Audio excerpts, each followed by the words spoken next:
A kú dédé wòyí ẹ̀yin èèyàn mi. Mo kí wa nínú ilé. Ojú tẹ́ fi ń wò mí, ojú náà ò ní fọ́. Etí tẹ́ fi ń gbọ́ mi, etí náà ò ní di.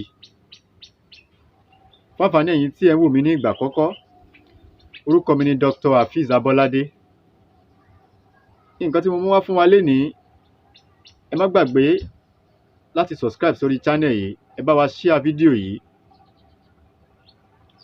Ẹ bá wa share ẹ̀ káàkiri fún àwọn èèyàn. N ta fẹ́ lọ́wọ́ yín náà nìyẹn, ẹ̀yin olólùfẹ́ wa. Ẹ rí i pé a béèrè owó. Nǹkan tá a fẹ́ náà ni pé kẹ́ bá wa share fídíò yìí, ẹ bá wa like ẹ̀. Kí ni mo mú wá fún wa lénìí? Torí àwọn kan wà nínú ayé tó jẹ́ pé aláburú ayé ni wọ́n. Ẹni tó bá dára fún ìkà ò pé n tó dùn kó má bàjẹ́. Ẹni tó dára fún òun ni kó máa ṣọ́ra.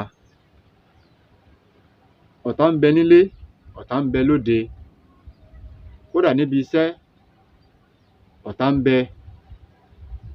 Nínú ọ́fíìsì, ọ̀tá ń bẹ. Kódà nínú ṣọ́ọ̀bù tá a ti ń tajà gan-an, kò síbi tọ́tá ò sí.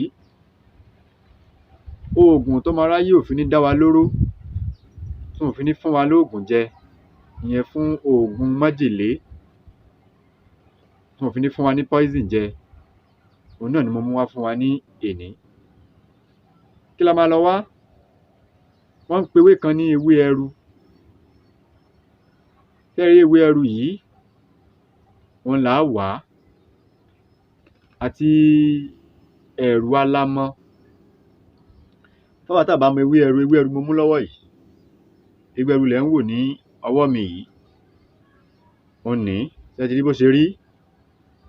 Ewé ẹrù nìyẹn. Àti ẹ̀rù alámọ̀.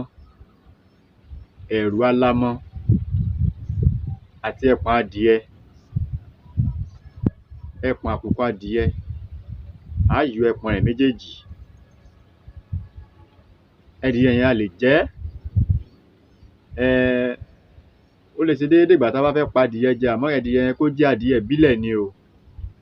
Ẹ jẹ́ ká yọ ẹpọ̀n rẹ̀, ó wúlò púpọ̀. Ká jó ẹpọ̀n yìí mọ́ ewé ẹrù àti ẹ̀rù alámọ̀ pẹ̀lú odidi atare kan. Báwo la ṣe wá lò ó? Tá a bá ti jó tó kúnná dáadáa, ká lọ̀ ọ́.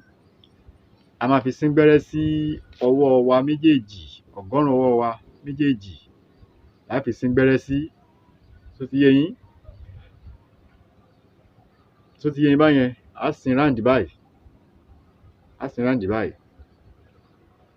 Bó ṣe jẹ́ nìyẹn. Ọmọ aráyé ò ní dá wa lóró o. Ẹ jẹ́ ká ṣe. Ẹ má gbàgbé láti subscribe sórí channel yìí. Ẹ bá wa share fídíò yìí. Ẹ bá wa like ẹ̀. Gbẹ́rẹ́ yẹn náà ni mo ti ṣàlàyé fún wa yìí. Tí wọ́n ọmọ aráyé ò fi ní fún wa ní poison jẹ, náà ni mo ti sọ fún wa yìí. Má jẹ́ ká fi ṣeré. Tẹ́ bá ti wo fídíò yìí, ẹ bá wa share ẹ̀. Gbogbo nǹkan tá a bá ń sọ nípa, tá a bá mú wá, ẹ jẹ́ ká máa ṣe. Ẹ jẹ́ ká máa ṣe. Ọlọ́run á gbé wa lékè ọ̀tá. Ọlọ́run á fún wa ní ìṣẹ́gun ọ̀tá. Kò jù báyìí náà lọ. Ẹ má gbàgbé, ẹ subscribe sórí channel yìí, torí nǹkan tí mo ní fún wa ó pọ̀. Kẹ́ bá lè láǹfààní àti máa gbọ́ wa dáadáa. Ẹ bá wa share fídíò yìí fún ọ̀rẹ́, ojúlùmọ̀ yín, káwọn náà jàǹfààní ẹ̀. N ta fẹ́ lọ́wọ́ ẹ̀yin olólùfẹ́ wa náà nìyẹn. Ẹ rí i pé a béèrè owó. N ta fẹ́ náà nìyẹn. Kí lè jàǹfààní fún gbogbo wa pátápátá. Ẹ jẹ́ ká ṣe. Orúkọ mi ni Dr. Hafiz Abolade. Ire o.